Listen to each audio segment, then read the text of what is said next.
Bonjour, on est à Takao Sanbuchi et je vous emmène grimper en haut du mont Takao. Vous me suivez?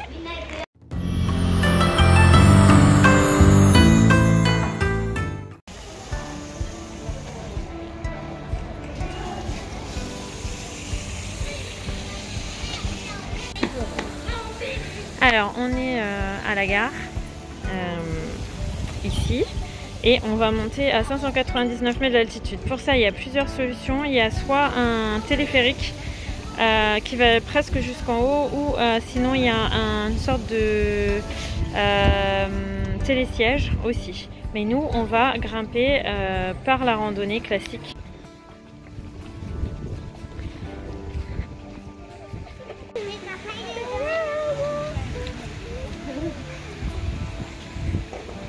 Alors, à 5 minutes de la gare à pied, il y a une station et à la fois de téléphérique et une station de télésiège.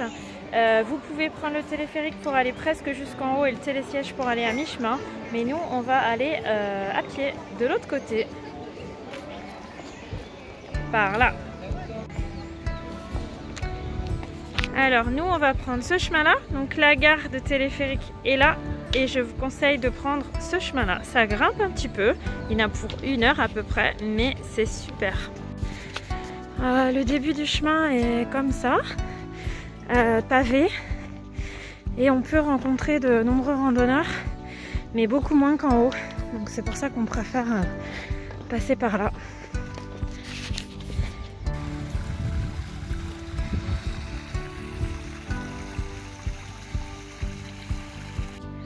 Alors c'est le chemin officiel du pèlerinage pour aller jusqu'en haut du mont et jusqu'au temple. Et vous pouvez voir que les feuilles des érables sont vert tendre. Elles viennent juste d'éclore en même temps à peu près que les sakuras. Alors on se rend pas forcément compte, mais ici ça monte bien. On a fait une première halte. Alors vous pouvez voir en croisant que les gens sont super équipés. Et il faut savoir que un des premiers sports pratiqués au Japon, c'est la randonnée. Et le marché de l'équipement de randonnée est un des plus élevés au monde. La première fois que je suis venue ici, il y a plusieurs années, lorsque je suis sortie de la gare, j'ai vu des dizaines de personnes équipés de la tête aux pieds, comme s'ils allaient gravir le mont Everest. Et donc on a pris peur. Bon, on s'est dit quand même, allez, on essaye. Et en fait, le chemin est très bien balisé, il n'y a pas de problème. Mais je pense que les Japonais aiment être équipés pour faire des randonnées. Donc je vais vous montrer ma tenue maintenant. Vous allez croiser tous ces randonneurs. Voilà, je suis en jean, t-shirt et en basket de ville. Donc il n'y a pas besoin de temps d'équipement. Vous voyez que ça grimpe un peu, je suis un peu essoufflée. Il n'y a pas besoin de temps d'équipement pour venir ici. Pour ce qui est de l'âge, mes enfants avaient 6 ans ou 7 ans la première fois qu'on est venu ici, et ça se fait très bien, je pense, à partir de 4-5 ans, si vous n'hésitez pas à les porter. Donc on commence à avoir quelques indices du fait que ce soit un chemin de pèlerinage avec les petits sanctuaires très fleuris actuellement. Les giseaux.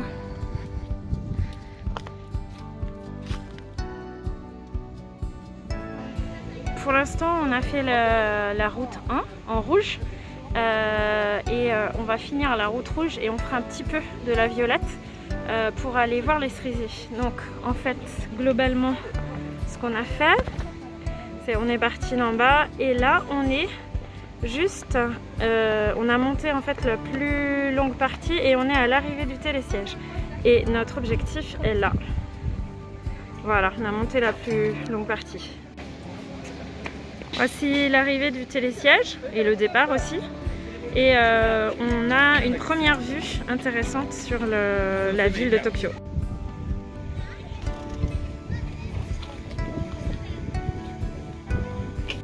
En ce moment, c'est la saison de l'iris sauvage au Japon.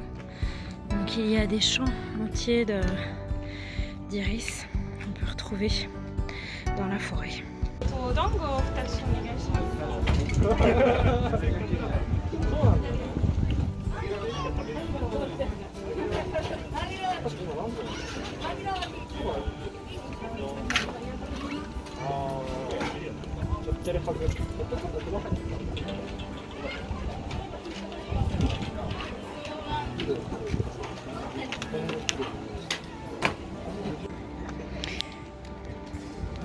Alors autour, c'est de la sauce miso. Donc à l'intérieur, c'est des boulettes de pâte de riz. Et ça cale bien. C'est bon? On peut admirer la vue tout en mangeant un dango.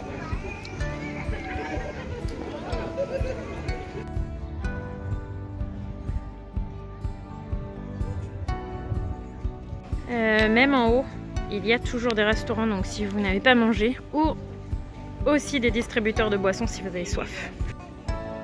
En haut aussi, vous trouvez un parc zoologique avec des singes, mais je n'y suis jamais rentrée. Pourquoi? Pour la simple et bonne raison qu'en fait, les singes font des animations, donc je ne suis pas sûre de ce qu'il y a à l'intérieur, si les singes sont vraiment bien traités ou pas.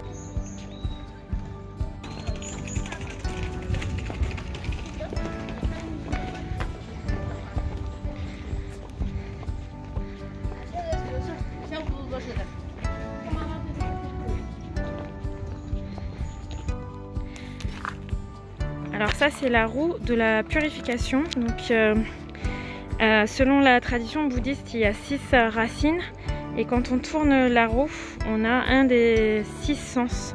Donc il y a la vue, l'ouïe avec le kanji mimi là, l'oreille, pardon, le kanji qui correspond à l'oreille, et il y a 6 racines que l'on doit se purifier lorsque l'on fait un pèlerinage. On choisit les escaliers ou la voie du pont suspendu. Bon, cette fois les escaliers. Sur le chemin principal, il y a un petit détour que je vous conseille de faire, c'est un stupa, un temple avec plein de giseaux.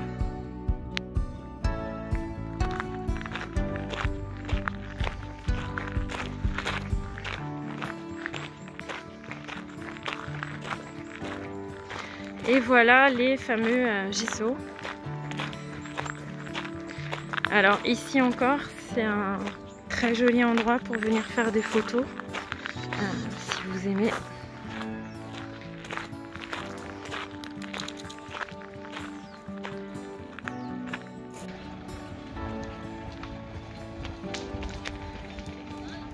On est devant l'entrée du temple principal, c'est bien un temple et non un sanctuaire. Il a été commandé, ce temple, en 744 par l'empereur Shomi au prêtre bouddhiste Gyogi.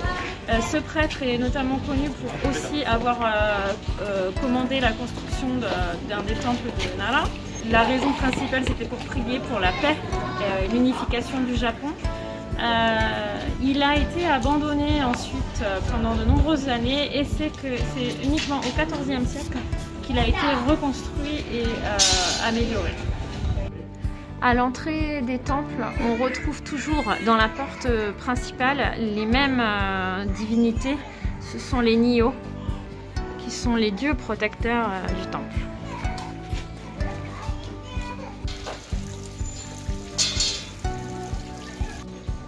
Alors on vient ici aussi pour ce dragon. Ce dragon, on vient le prier et déposer une petite clochette que l'on noue. Ça s'appelle En Musubu. On en a déjà parlé des En Musubu. C'est une pratique qui permet de faire un vœu pour une situation amoureuse ou maritale. Si on veut se marier ou trouver un amoureux, on vient ici prier le dragon.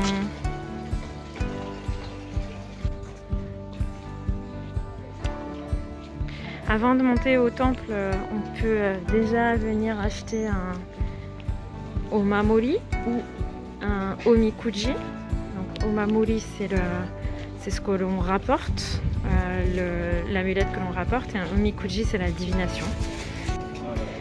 Alors voici l'hôtel principal à Yakuo-in où on vient prier le dieu Daigongen, Izuna Daigongen.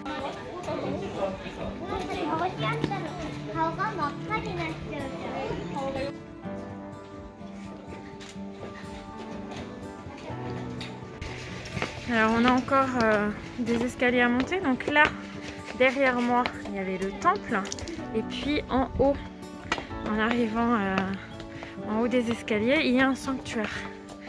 On trouve après le temple plus ou moins un gros sanctuaire. C'est souvent le cas au Japon, hein, avec un temple principal et puis des sanctuaires secondaires. Si vous avez raté la saison des cerisiers, des floraisons des cerisiers à Tokyo, vous pouvez toujours venir là. C'est un peu plus en altitude, il fait un peu plus frais, donc ça, les cerisiers fleurissent un petit peu après.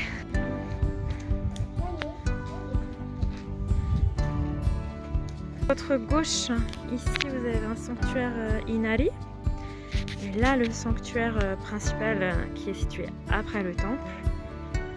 Et d'autres sanctuaires secondaires que l'on trouve tout au long de la montée jusqu'à la plateforme d'arrivée. Les pétales pleuvent, ainsi que la pluie. Alors théoriquement, en haut de la plateforme, nous sommes arrivés et fin de notre randonnée à nous. Et on peut voir le mont Fuji partant en clair. Bon, ici, on ne le voit pas, il est à peu près situé par là. Vous pouvez voir que les cerisiers sont encore en fleurs. Alors, on est enfin arrivé au top. On est sorti de la gare, il était environ 13 h. Il est 14h45, on a marché relativement vite, même si je me suis arrêtée pour faire quelques vidéos. Comptez bien 2 h, 2 h 30 pour monter tranquillement. Comme vous pouvez voir, on est à la fin des sakura de Tokyo, mais ici ils sont toujours ils sont en pleine floraison. Et il y en a d'autres qui ne sont pas encore ouverts, donc je vous conseille de venir là après la floraison des cerisiers. J'espère que cette vidéo vous a plu. J'ai monté à peu près je sais pas, 200-300 mètres. Le mont culmine à 599 mètres. C'est accessible pour tous ceux qui veulent faire le pèlerinage jusqu'au temple, et l'ascension mérite le détour. Il y a plusieurs chemins possibles pour venir. Si vous voulez faire une randonnée d'une journée entière, il est également possible après de prolonger et d'aller rejoindre d'autres monts. C'est une journée que je vous conseille si vous cherchez de la nature et que vous êtes à Tokyo. Je vous dis à bientôt, n'hésitez pas à vous abonner, à cliquer sur la cloche pour recevoir les notifications. À la prochaine fois. Cette fois-ci pour la descente, on va prendre le pont suspendu. Voilà le pont suspendu que l'on peut prendre soit à l'aller, soit au retour. Alors ne vous méprenez pas, c'est pas Indiana Jones, hein. C'est un pont très sécurisé.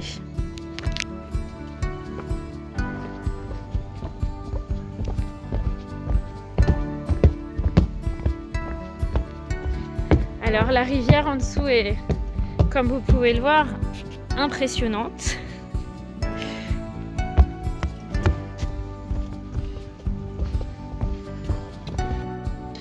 Il a juste plu et les fleurs ont des gouttes de rosée. C'est très joli.